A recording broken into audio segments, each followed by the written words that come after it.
Sublimez votre intérieur avec nos collections uniques et élégantes.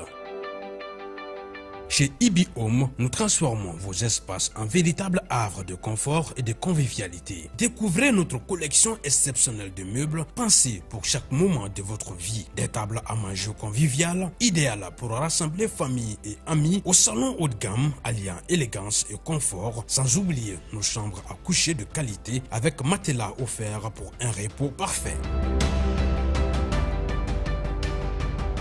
Explorez notre sélection de luminaires rares et uniques qui sublimeront vos espaces. Découvrez notre gamme de motos électriques, économiques, performantes et respectueuses de l'environnement, idéales pour vos trajets urbains en toute sérénité. Nos installations solaires vous garantissent l'indépendance énergétique tout en réduisant vos factures. Chez Ibi Home, profitez en ce moment de réductions allant jusqu'à 35% sur nos équipements solaires. Ce n'est pas tout, nous vous proposons également des options de paiement échelonnées pour encore plus de simplicité. Venez visiter notre showroom à l'ACI 2000, immeuble Ibi Group. Ibi Home, l'élégance, la mobilité et l'énergie au service de votre confort.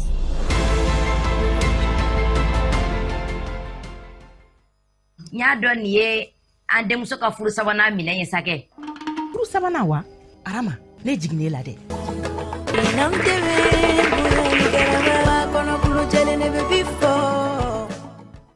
Tarata o tarata ani alamisa o alamisa aw bɛ se k'aw ka série kansinaw ale épisode 2 lajɛ a tako filanan Wido kan dɔrɔmɛ 20 tile kɔnɔ. An ka ɲɔgɔn sɔrɔ www.wido.tv walima Maxiti kan walasa k'aw tɔgɔ sɛbɛ. Orange aw kɛrɛfɛ.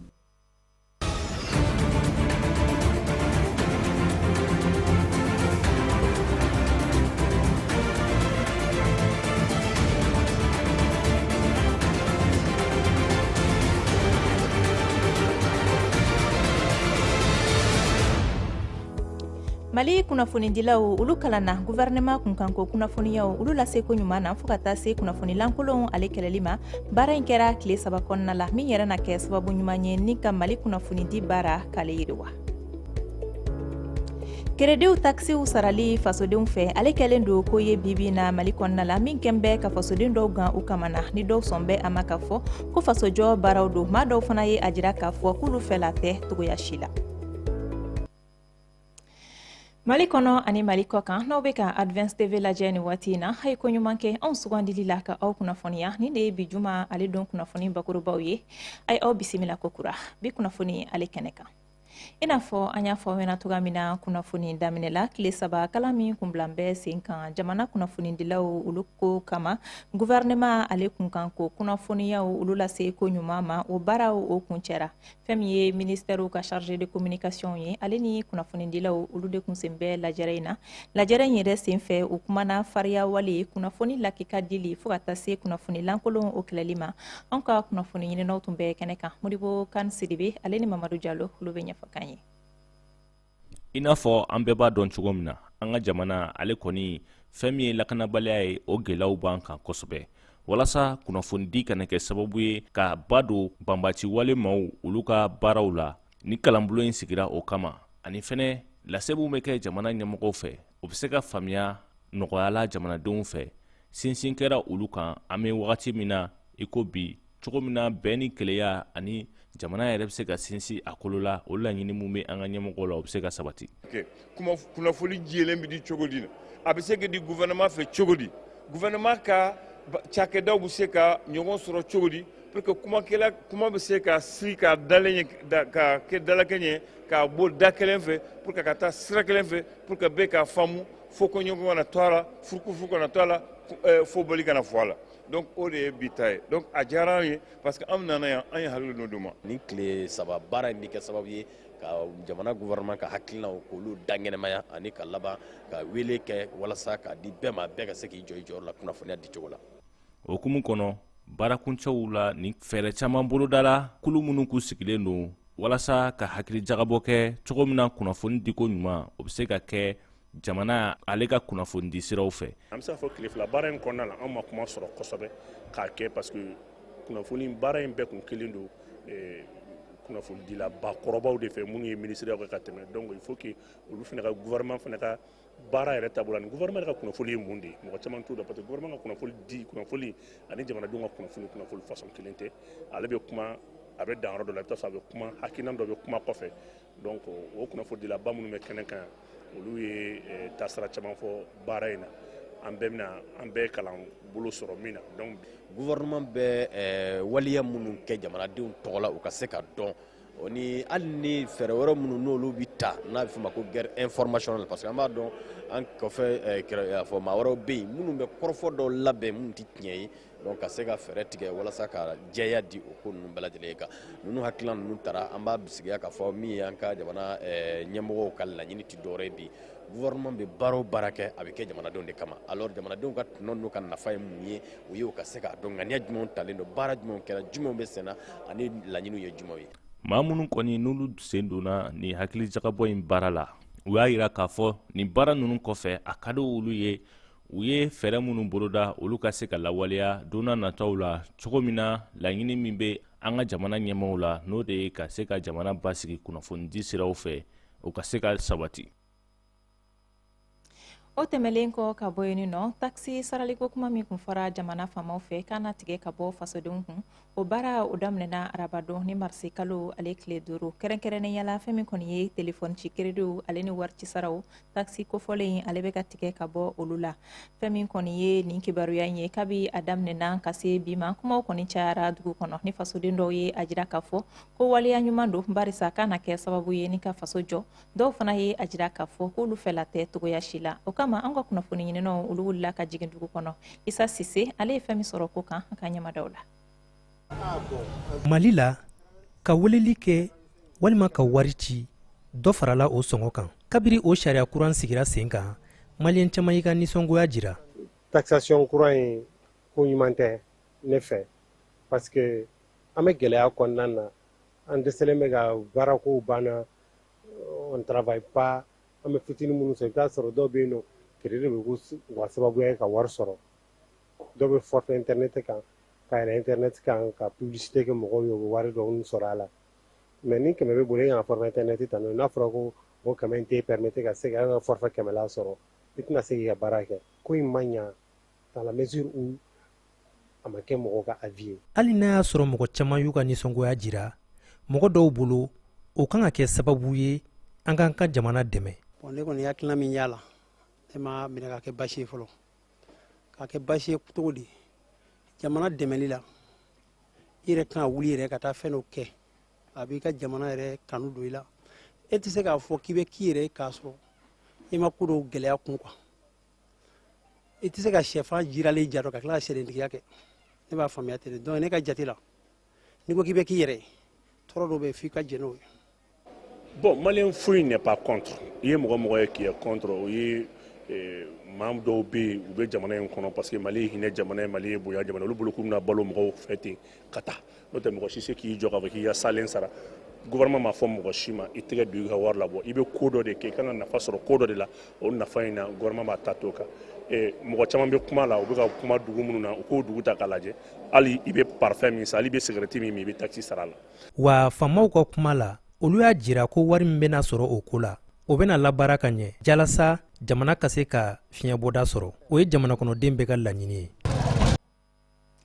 Kunnafoniya wɛrɛw nasira la an bɛ aw ladɔnniya k'a fɔ ko 8 marisi ale ye don kɛrɛnkɛrɛnnen musow tɔgɔ la ka se ka u ka hakɛw o kofɔ diɲɛ fantan ani 4 bɛɛ lajɛlen fɛ don in la ɲɛnamayali hukumu kɔnɔna la ɲina fɛn min ye Advance TV kunnafoni ɲininaw ye olu wulila ka musow cɛsirilen dɔw sɛgɛrɛ yaasa ka se ka u ka tile baara taabolo jateminɛ ni ka se ka u ka cɛsiri ye o fana sɛbɛntiya o muso kofɔlen ninnu olu ye jagokɛlaw ye Wɔlɔfɔbugu sugu kɔnɔna la masala minnu kɛra u n'an ka kunnafonidilaw bolo an ka ɲɛmadaw sɔrɔtaw fana la. Taibatu Sise ye jagokɛla ye Wɔlɔfɔbugu sugu la. Diɲɛ don ko don Taibatu bɛ wuli kabi sɔgɔmafɛ nɛgɛ kaɲɛ 4 waati yaasa ka taa ka jagofɛnw ta Sugunikura la ka segin ka na musow kunbɛn Wɔlɔfɔbugu sugu la sɔgɔmada joona fɛ. Tile kɔnɔ ale bɛ heure 16 de la baara wa san 10 ani kɔ bi Taibatu ni a ka denbaya tɛ ka se ka fɛrɛ so. Bon an ka baara ye fɛngɛnɛ baara ye parce que an ka baara bɛɛ ye soli ka wuli baara di. Bon samiya kalo 3 kɔni an b'o bɛɛ kɛ an bɛ wuli 3 heures an bɛ don 4 heures mais ni tilema kɔni sera an bɛ wuli 4 an bɛ don ya 5 heures donc y'an ka bara an bɛ san mun mɛ kɛ o bara de la an ti bara kelen kɛ mais bara ni fankelen bɛɛ kɔni ye fɛnkɛnɛ bara ya fɛnkɛnɛ bara bɛɛ ye soli ka wuli bara di parce que mɔgɔw de bɛna san bolo ka taa feere yɔrɔ wɛrɛw la donc f'an ka soli ka wuli ka bɔ i y'a ye. Denmisɛnw ladonni na Tayibatu dɔgɔmuso de bɛ a dɛmɛ bibi na a yɛrɛ denmusow faran bɛ a kan nin baara in na du yiriwa kama. Bon ne bɛ bɔ yan tuma dɔ 20 heures parce que minɛn bɛ datugu an bolo a baara komi an bɛ don a baaraw ka ca quoi ne ni denmisɛnninw de don ni ma wuli 4 heures ka na feere tuma dɔw la an bɛna minɛn dɔw feere 4 heures du matin a bɛ prix min sɔrɔ ni 6 heures sera a t'a sɔrɔ. Fan wɛrɛ fɛ Madame Traoré Baka Kamara ale sigin bɛ a ka jagofɛn kunna n'o ye jaba ye a den bilenni dan bɛ a kɛrɛfɛ den min yɛrɛ ma kalo 1 sɔrɔ fɔlɔ. Baka fana bɛ soli ka wuli kabi sɔgɔmafɛ nɛgɛ kaɲa 4 waati n'o ye 4 heures du matin ye ka taa a ka feerefɛnw ta ka segin ka n'i sigi yan ka nasan musow makɔnɔ. Dɛmɛbaga jɔnjɔn tɛ Baka la so o kama Baka bɛ ni feere in kɛ ka boli ka taa so ka tobiliw kɛ ka sokɔnɔ baaraw ɲɛnabɔ ka segin ka na sugu kɔnɔ. N'an wulila sɔgɔma 4 heures ni wulila n bɛ taa jaba ta sugukɔrɔ la sɔgɔma ka boli ka na to ɲɛni na sanaw ka na ne ye dɔɔnin kɛ an bɛ boli ka t'o fana ɲɛnabɔ ni nana sɔgɔma yan midi wagati n bɛ segin ka taa dɔ k'o fana la. Sugu kɔnɔ jako ale ni denbaya ladonni tɛ ko ɲɔgɔn ye kuma la gɛlɛya misɛnninw camanw bɛ se ka u kun bɔ. Ne y'o sɔrɔ mais ne ye muɲuna di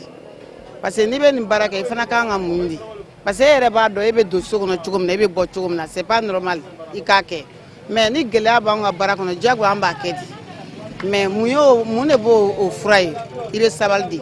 caman de bɛ fɔ an ma mais an b'a muɲu ka sabali sanni an mago ka dilan n'o tɛ a bɛ fɔ an de bɛ sabali an t'a lamɛn u y'a fɔ cogo cogo hali a dɔw bɛ na ni dusu ye k'a fɔ an b'u dusu lafa. Bon baara gɛlɛya b'a la i n'a fɔ nɔgɔya b'a la n ka feere wagati a tun bɛ n sɛgɛn quoi parce que la n tun ma dege a la mais sisan n yɛrɛ ye faamuyali kɛ. N ye gɛlɛya sɔrɔ a la en même temps n tilara ka nɔgɔya sɔrɔ a la quoi. Ni muso cɛsirilen ninnu bɛ waati kelen min sɔrɔ ka se ka u lafiya o ye 8 mars don ye don min u b'o kɛ denbaya kɛrɛfɛ. Kunnafoni kuncɛla farikolo ɲɛnajɛ ale kun kan fɛn min kɔni ye muso dolan ye championnat national ligue 1 o tile 5nan baaraw senfɛ Super Lion ale ni ISFAS olu tun bɛ ɲɔgɔn na ko ISFAS ma o k'olu ye Super Lion sɛbɛkɔrɔ dasi ni bikoro 7 ye o bikoro 7 la ko fɛn min ye Nuntɛnɛ Bagayogo ye k'ale ye bikoro 5 don Kajatu Bagayogo ale bɛ caman ɲɛfɔ an ye.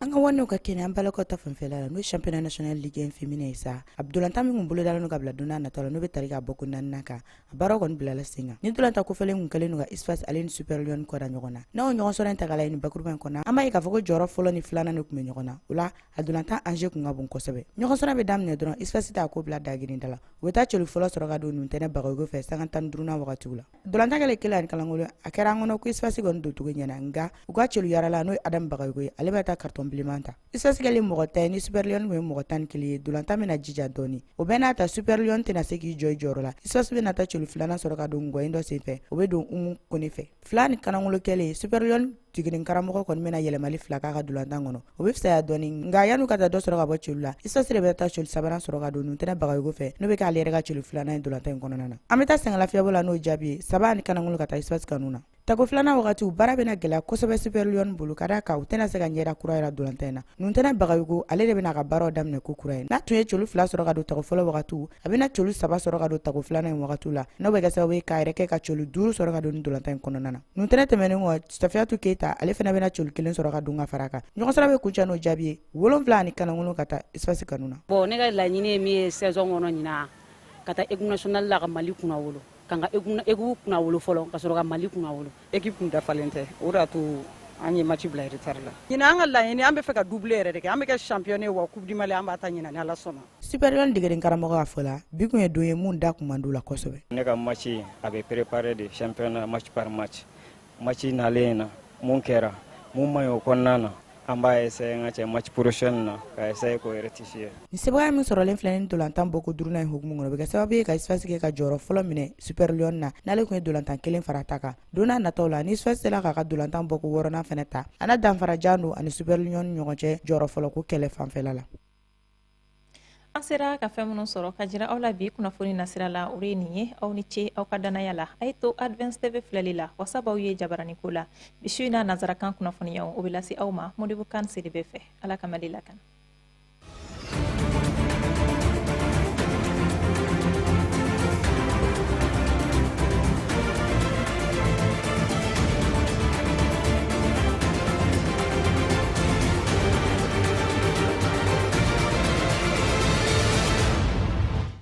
y'a dɔn nin ye an denmuso ka furu sabanan minɛ ye sakɛ. Furu sabanan wa? Arama, ne jiginne la dɛ.